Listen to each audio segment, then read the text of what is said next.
শীতকালে গাছ লাগালে সেই সমস্ত গাছের বিভিন্ন ধরনের রোগ পোকামাকড় হয়ে থাকে।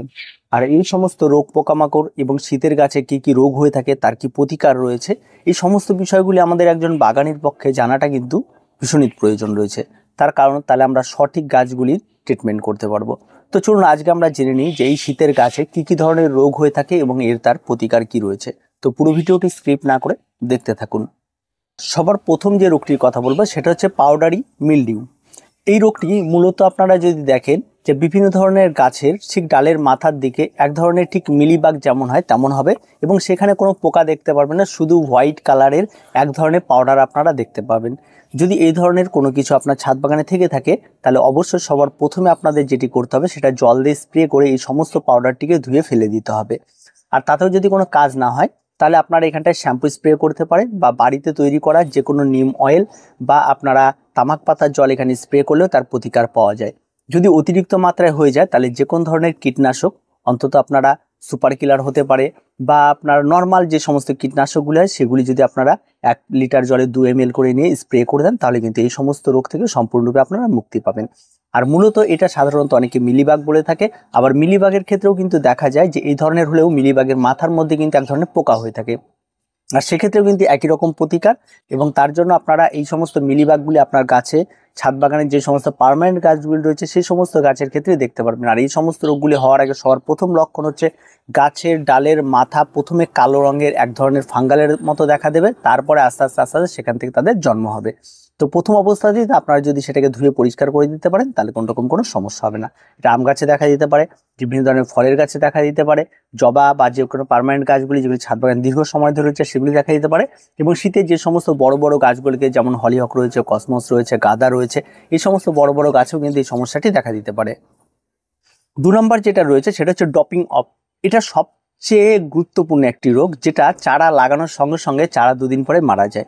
এটা কিন্তু আমরা প্রত্যেক বাগানের ক্ষেত্রে এই সমস্যাটি ফেস করতে হচ্ছে। আর এই সমস্যার মূল কারণ যেটা হচ্ছে সেটা হচ্ছে ফাঙ্গাল।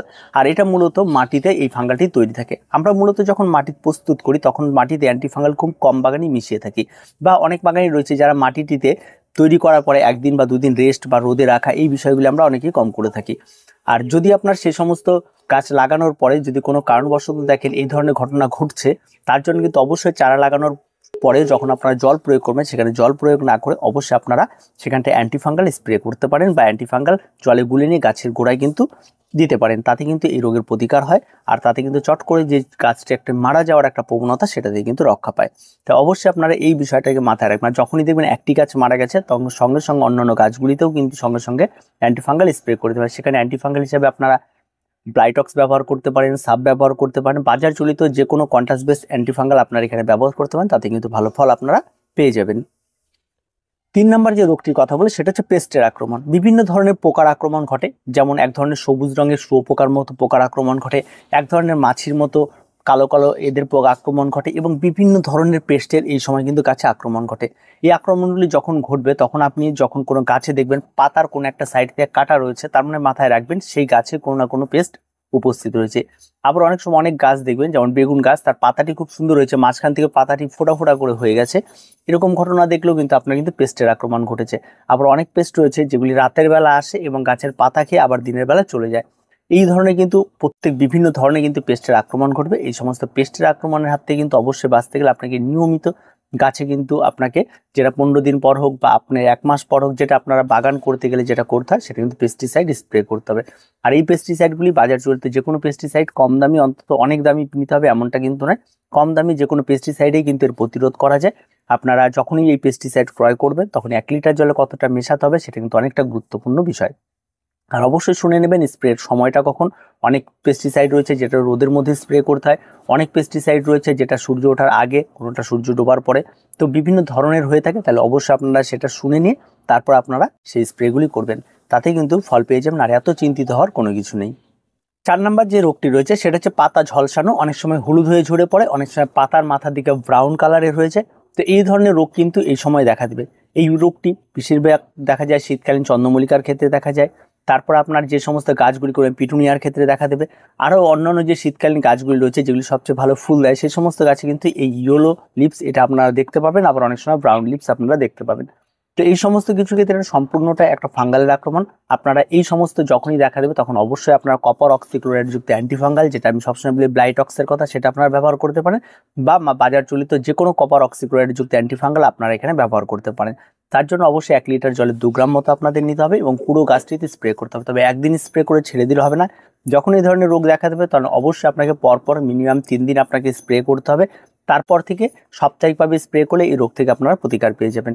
কারণ এটি যখন গাছে ধরে যায় অনেক রকমভাবে, তখন সব সময়ের জন্য একবার স্প্রে করলে যে সমস্ত ফাঙ্গাল নষ্ট হবে তেমনটা হয় না। যদি আপনি ওয়েট করেন তাহলে আবার দেখা যায় কিছু ফাঙ্গাল মারা যায়, কিছু বেঁচে থাকে, আবার সেগুলিকে আবার আস্তে আস্তে আস্তে পুরো গাছকে অ্যাট্রাক্টেড করে। তাই সময় দেবেন না, প্রথম দিন স্প্রে করলেন, পরের দিন স্প্রে করলেন, তারপরের দিন পরপর 3 দিন স্প্রে করলেন, আবার বা একদিন পরপরও স্প্রে করতে পারেন। তবে মোট কথা পরপর 3টে স্প্রে আপনাদের করতে হবে, তবে কিন্তু এই সমস্ত রোগ থেকে আপনার মুক্তি পাবেন। যদি একটা স্প্রে করেন কখনোই এর গাছ রোগ থেকে মুক্তি পাবেন না। আর তাছাড়া তেমন কোনো কিছু নেই, এটা মূলত পিটুনিয়ার ক্ষেত্রে হয়ে থাকে, যারা হ্যাঙ্গিং করছেন সে সমস্ত। আর মাটির আর্দ্রতাটাকে অবশ্যই আপনারা বজায় রাখবেন, অতিরিক্ত জল যাতে না যায় সেই বিষয়টা অবশ্যই খেয়াল রাখবেন, তাহলে এই রোগটি হওয়ার সম্ভাবনা আরোই কমে যায়। 5 নম্বর যে রোগটি নিয়ে কথা বলবো সেটা হচ্ছে আপনার শিকড় পচা রোগ। এই শিকড় পচা রোগ কিন্তু এমন কোনো পুরনো রোগ নয়, এটা দীর্ঘদিন ধরে হয়ে এসছে। আর এটা মূলত হয়ে থাকে মাটি সঠিকভাবে প্রস্তুত না করা, মাটিতে সারের পরিমাণ বেশি দেওয়া, অনেক বেশি পরিমাণে সার গুঁড়ো, শিংকুচি বা জৈব সার ব্যবহার করলে এটা হয়ে থাকে। আর তার সঙ্গে সঙ্গে মাটিতে ড্রেনেজটা ঠিক না থাকলে এটা হয়। আর তারপরেও তো থাকে প্রচুর পরিমাণে নিমাটোল, সেই সমস্ত কিছু হলে তো শিকড় নষ্ট হয়ে থাকে। তো এই সমস্ত বিষয়গুলি শিকড় পচা রোগ থেকে মুক্তি পেতে গেলে সবার প্রথমে আপনাকে মাটিটিকে ওয়েল ড্রেনেজ করতে হবে। আপনার মাটিতে যতটা পরিমাণ গাছের রিকোয়ার্ড সেই পরিমাণ মতো আপনাকে জৈব সার প্রয়োগ করতে হবে। আর তার সঙ্গে সঙ্গে অবশ্যই জলের পরিমাণটা মেপে চলতে হবে। আপনি যদি অতিরিক্ত মাত্রায় গাছের গোড়ায় জলকে স্টে করে দেন, গাছের শিকড় পচে যাবে। আবার যদি আপনি জল একেবারে না দিয়ে দেন, যে পুরো ড্রাই হয়ে যায়, তাহলে কিন্তু শিকড় পচে নষ্ট হয়ে যেতে পারে। তাই অবশ্যই গাছের শিকড়কে রক্ষা করার জন্য অবশ্যই আপনার এই জায়গাটাতে কিন্তু সবচেয়ে বেশি ধ্যান দেওয়া উচিত, কারণ গাছের শিকড়ের উপরেই নির্ভর করে কিন্তু গাছের গ্রোথ এবং গাছের ফুল ফল ধারণের ক্ষমতা।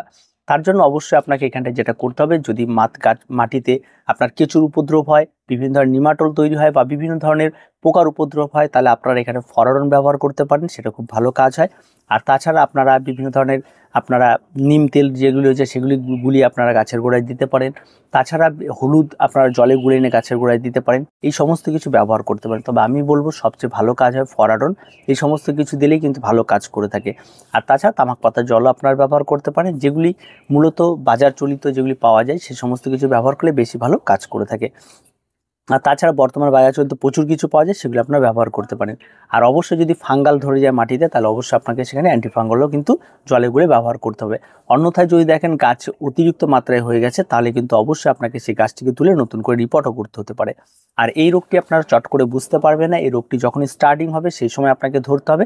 আর তার জন্য আপনাকে দুপুরবেলা ছাদে আসতে হবে। যদি দেখা যায় সমস্ত গাছের মধ্যে দুপুরবেলাও কোনো গাছ ঝিমিয়ে যাচ্ছে, গাছে জল থাকা সত্ত্বেও, তার মানে সেই গাছে কিন্তু এই রোগটি হয়েছে। আর সঙ্গে সঙ্গে সবচেয়ে ফার্স্ট প্রতিকার যেটা হয়ে থাকে সেটা হচ্ছে গাছটিকে তুলে ফেলুন। গাছটিকে তুলে গাছটিকে অ্যান্টিফাঙ্গালের জলে ভিজিয়ে রেখে নতুন করে আবার নতুন মাটিতে প্রতিস্থাপন করুন, তাহলে সবচেয়ে বেস্ট এটার প্রতিকার। আর তাছাড়া কিন্তু অন্যরকমভাবে অনেক রকমভাবেও করা যায়, সেটাকে মাটিটিকে শুকিয়ে নিতে হয়, করতে হয়, সেটা অনেকটা লং টাইম।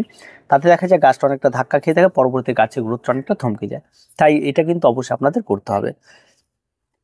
এবার আসি নর্মালি যেটা সবজি বাগান, যারা আপনারা সবজি করছেন তাদের ক্ষেত্রে যে সমস্ত রোগগুলি দেখা যায়। সবজি গাছে মূলত তেমন কোনো রকম কোনো রোগ দেখা যায় না। আর মূলত যেটা দেখা যায় সেটা লঙ্কা গাছের পাতা কুঁকড়ে যাওয়ার রোগটি দেখা যায়। আর এই লঙ্কা গাছের পাতা কুঁকড়ে যাওয়ার মূল বিষয়টির জন্য যেটা দায়ী সেটা হচ্ছে গাছের গোড়ার শিকড়। এই রুট সিস্টেম যদি ঠিক না থাকে, তাহলে গাছের গোড়ার শিকড়গুলি একসময় কুঁকড়ে গিয়ে একসময় একটা জায়গায় এসে তার একটা দলা বেঁধে একটা দানাদার একটা তৈরি করে, এবং যার ফলে কিন্তু সেখানটা থেকে পাতা কুঁকড়ে যায়, মাটি থেকে গাছ খাবার নেওয়া কমিয়ে দেয়। পরবর্তীতে আস্তে আস্তে যার এফেক্ট কিন্তু গাছের উপরে গিয়ে পড়ে। আর পাতা কুঁকড়ে যাওয়ার মানে গাছে বিভিন্ন ধরনের কিছু স্প্রে করবেন এবং ঠিক হয়ে যাবে তেমনটা নয়।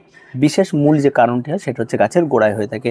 আর তার জন্য অবশ্যই আপনাকে মাটিটা ঠিক রাখতে হবে, গাছে খাবারের পরিমাণ ঠিক রাখতে হবে, আর নিয়মিত গাছে জলটা ঠিকঠাক রাখতে হবে, তাহলে কিন্তু লঙ্কা গাছের পাতা কুঁকড়ে যাওয়ার বিষয়টি কিন্তু অনেকটাই কমে যাবে। আর গাছে যেন কোনো রকমের খাবারের অভাব না হয় সেই বিষয়টি খেয়াল রাখতে হবে। বেগুন গাছের ক্ষেত্রে ফুল ঝরে যাবে এবং অনেক কি সমস্যা দেখা দেবে, লঙ্কা গাছের ক্ষেত্রে ফুল ঝরে যাবে। এই ফুল ঝরে যাওয়ার মূল যে বিষয়টি থাকে সেটা হচ্ছে ফসফেট এবং পটাশের অভাব। আপনারা অবশ্যই যখন গাছে ফুল আসার সময় হবে সেই ঘাটতিটি অবশ্যই আপনারা পূরণ করার জন্য ফসফেট এবং পটাশ আপনারা গাছে ব্যবহার করবেন, তাহলে কিন্তু এই সমস্যাটি তৈরি হবে না। তার সঙ্গে সঙ্গে বিভিন্ন রকম অনুখাদ্য রয়েছে, যে সমস্ত ছোট ছোট খাবারগুলি বাজার চলিত প্রচুর রকমের অনুখাদ্য পাওয়া যায়, যেগুলি আপনারা গাছে স্প্রে করবেন, তাহলে কিন্তু আপনার কাছে এই সমস্যাগুলি ফেস করতে হবে না। আপনার লাউ লাগালে কিন্তু লাউ গাছের গ্রোথ একটা সময় গিয়ে থমকে যাবে, তার জন্য কিন্তু অবশ্যই আপনাকে নিয়মিত সার প্রয়োগ করতে হবে। এই সমস্ত ছোট্ট ছোট্ট বিষয়গুলিকে যদি আপনি মেনে চলতে পারেন, তবে আপনার ছাদ বাগানে কিন্তু সম্পূর্ণ রোগমুক্ত একটি বাগান পাবেন। তাই রোগমুক্ত বাগান করতে হলে আজকের এই টিপসগুলি আপনাদের সেরা সেরা টিপস হবে, আর অবশ্যই আপনার এগুলিকে মেনে চলুন। আর যদি কোনো সমস্যা আপনার বাগানে থেকে থাকে তাহলে অবশ্যই আমাদের কমেন্ট বক্সে কমেন্ট করুন, আপনারা আপনাদের তার প্রতিকার পেয়ে যাবেন। তো আজকে এই পর্যন্তই, দেখা হয় পরবর্তী ভিডিওতে। প্রত্যেকে ভালো থাকবেন, প্রত্যেকে সুস্থ থাকবেন, আর চ্যানেলটিকে অবশ্যই সাবস্ক্রাইব করে রাখবেন।